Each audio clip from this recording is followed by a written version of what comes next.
The things you find in the desert. Welcome to episode 8 of my BC to Arizona motorcycle adventure.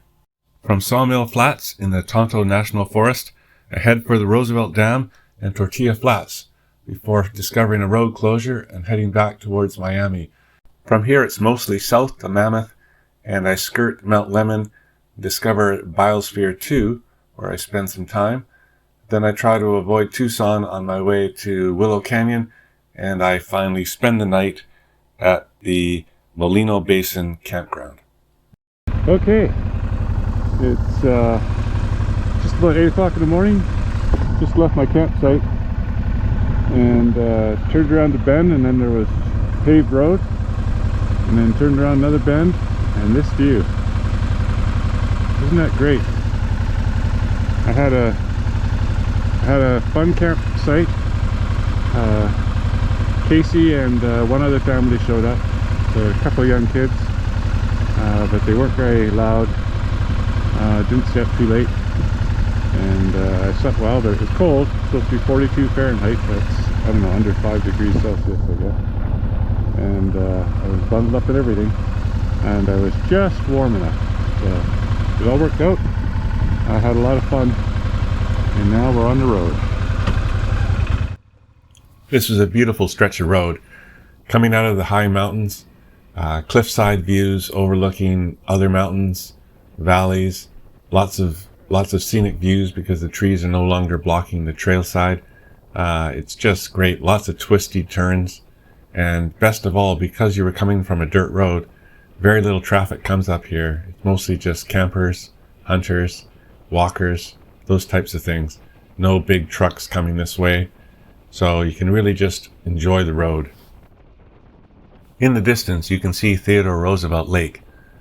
This is the reservoir that was created out of the Salt River when the Roosevelt Dam was created around 1911. We'll visit the dam a little later. For now it's the journey there, and these roads are fantastic. True, the road could use a bit of work. It's got a few scrapes on it, but mostly not too bad. And the best thing is it's early morning and I'm all alone. I find doing Twisties is a great way to wake up in the morning. Gets all your systems going. I'm not one of those people who needs a coffee in the morning to get going. Once I'm up, I'm fully alert and I want to go, and this is a great way to get started. I also like the idea of getting miles in early. It just feels productive, I guess. Well, I'm slowly getting out of the taller trees as I'm descending out of the high forest and towards the plains of Arizona. It's quite a thing. It was just above freezing last night, and I'm sure once I get to the bottom, it'll probably be about 90 degrees Fahrenheit. One of the things I didn't know until this trip was the vast differences in microclimates that are here in Arizona. How you can go from everything like the climates I'm used to in BC right to the desert climates that I was used to in Arizona.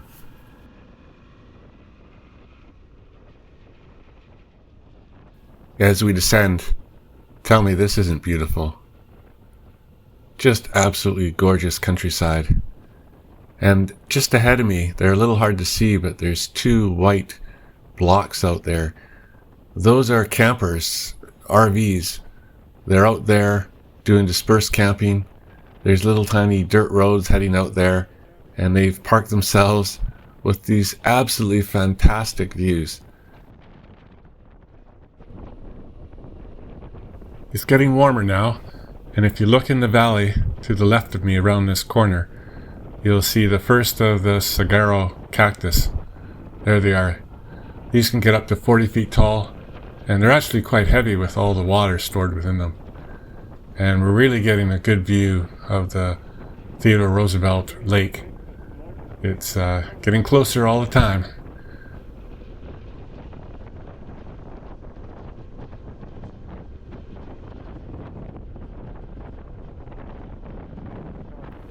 I wanted to get a picture of a perfect cactus, but there was a fair bit of blight. I don't know whether it was burn marks or rot, but there was a lot of brown on the bottom of these cactus, and it didn't look healthy. So if anyone knows what that's about, maybe leave a comment in the comment section and we'll all learn something. Something ran across the road in front of me. I think it was a fox. What do you think?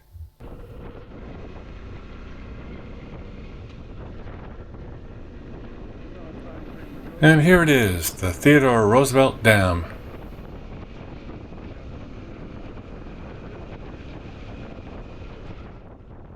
My plan had been to continue behind the dam and then on to Tortilla Flats. Tortilla Flats is the oldest operating stagecoach town in Arizona, and it's a nationally rated top 10 motorcycle ride. Unfortunately, there was heavy flooding and the road had been washed out in several places. There was construction going on, but the road itself was completely closed down, no passage. So I enjoyed the Twisties here on the cliffside, going down the side of the canyon where the dam was, but I could go no further and had to turn around.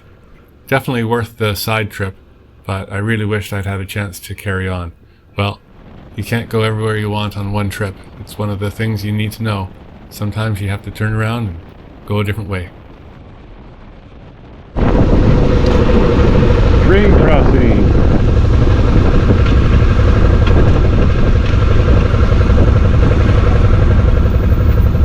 Very, very slowly. Oh boy, some of these trains are really long. This could be a while. The train didn't take too long though, fortunately for me. Well, since I couldn't go to Tortilla Flats, I ended up going to Top of the World.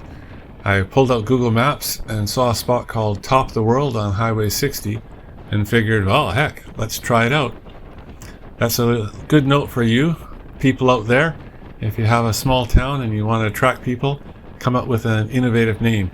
It turned out Top of the World wasn't too much of anything, but they did have some good food. I ended up going by a place here and they had some beef jerky advertised, and it didn't sink in right away. I rode right by, but shortly thereafter I turned back and picked up some. I have to admit, I was a little bummed I was not able to take the road to Tortilla Flat. It had just been one of the things I'd wanted to do, especially when they said it's like a top 10 motorcycle road. But this stretch from Top of the World to Superior on Highway 60, my goodness, did this ever make up for it? I don't know that I've had many a stretch that's as scenic as this is, and just a regular highway, no particular park or anything like that. Definitely fantastic roadway. Well, it's too easy to complain. You never know what's around the next bend and what a next road might be. There's so many roads out there that are fabulous, and this certainly rivals going to Bryce Canyon or the Valley of Fire. Look at this scene here. Yeah. And I would have missed this if I'd done the route that I originally planned. Often it's neat to discover things that you didn't know were there, just as much as it is to find things you're aware of. So this was definitely a highlight of today. Pit stop for lunch. Having some wild boar jerky that I got at Top of the World. Actually made from feral boar. There's a lot of those in the States now. And anyway, tastes great. USDA approved. Safe to eat. Super low fat. Good protein source. Not that many calories. Tastes great. A second random occurrence was the discovery of Biosphere 2. I'd read much about Biosphere 2 back in the day, and I knew it was somewhere in the desert, but didn't know where. Well, it's here. Okay, so the idea here is this was a self-contained environment. and I think it failed at the end of the day, but it was an experiment. Experiments are good. So this is a greenhouse where they grew all the plants.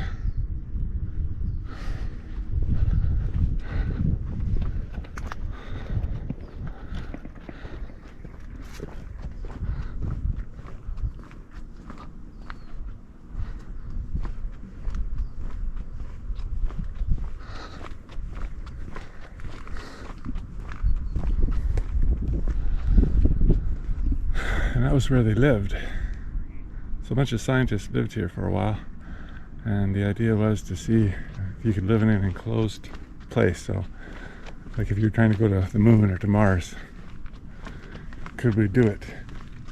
Remember, there were some issues with things like the air pressure, because as plants grow, the levels of carbon dioxide and oxygen change, and in an enclosed space that can create pressure.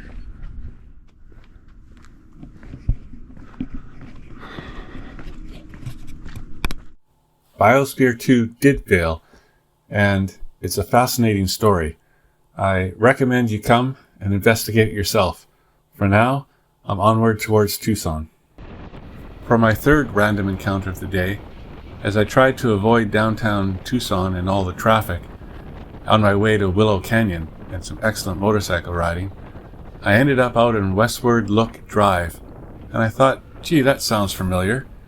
Well, way back in 2018, I was working at Reliable Controls, and we had a dealer conference that we ran, Interconnect 2018, and we invited all of our dealers to join us. And here I was at the Westward Look Wyndham Grand Resort and Spa.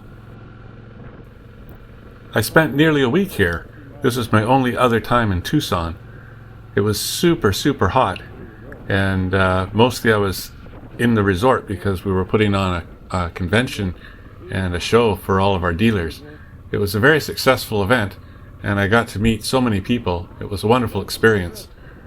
When I was here, I remember looking across at this tall mountain. It just looked fantastic, and I thought, I'd love to go up there. And yet, as it turns out, that's where Willow Canyon is, and that is where I'm going later today. Fancy that. So let's try to set the stage for you. In the northeast of Tucson is the Catalina foothills, and beyond that is Mount Lemmon. And Mount Lemmon has a large park area, and that includes Willow Canyon. Now, the road that goes up to Mount Lemmon is about as twisty a road as you can imagine on Google Maps. And when I saw that, I knew this was a place I wanted to go. And the road does not disappoint. Not only is it extremely twisty, which is great for motorcycles, but the scenery is spectacular, and at times you have cliffs on both sides. It's truly an amazing journey, as you're about to find out. At the top of Mount Lemmon is a ski resort. I wouldn't have thought that down in Tucson, so close to the Mexican border. But of course, altitude means cold air, and cold air means you can get snow. So when I was down in Tucson, it was easily 100 degrees, but at the top of the mountain, there was still snow. But I'm getting ahead of myself. This was just the warm-up. I wasn't even at my campsite yet. I camped at the Molino Basin campground. There's several campgrounds all the way up the mountain, but most of them were closed at this time of year, due, of course, to snow on the ground. This was one of the bottom ones, and it was open. I believe there was only 2 campsites open, and this is the one I chose. I picked the last campsite at the end of a long road. It was very quiet and peaceful, and it had all these amenities.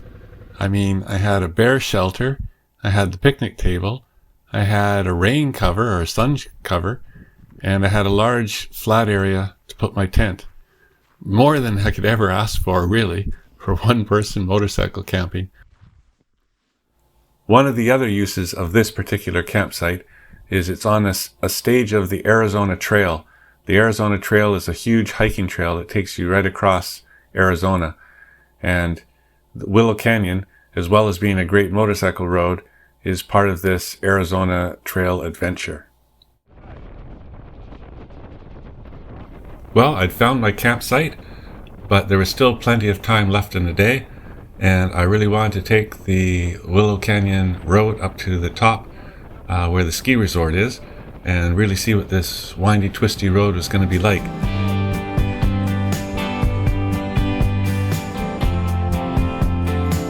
Normally I'm riding a fully loaded motorcycle, but this time I dropped off all my camping gear and both of my side bags.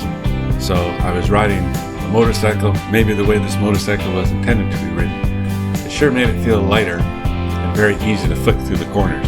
Not that it's bad with all my gear, but it did make a difference.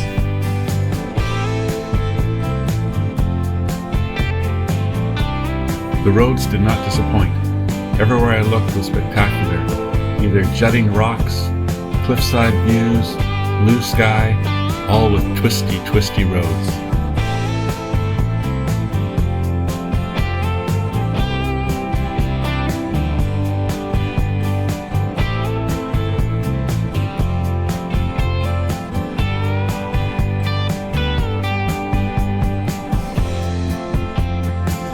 I was fortunate that there was so little traffic.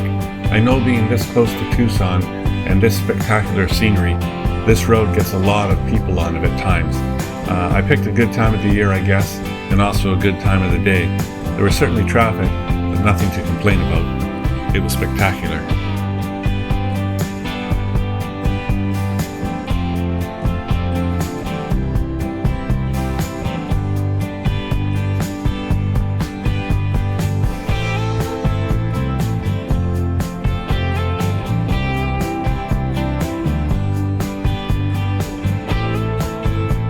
Of course, I found a patch of snow. That seems to be the theme of this trip.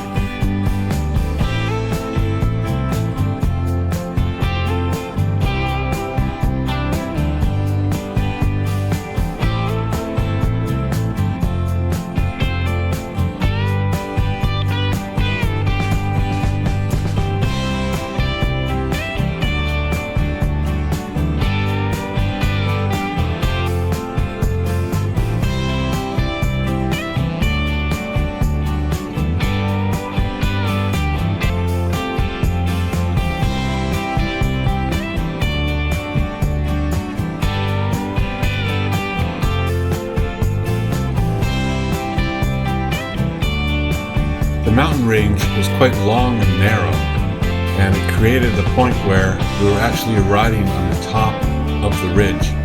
There was a cliff on both sides. Absolutely amazing. I really enjoyed it.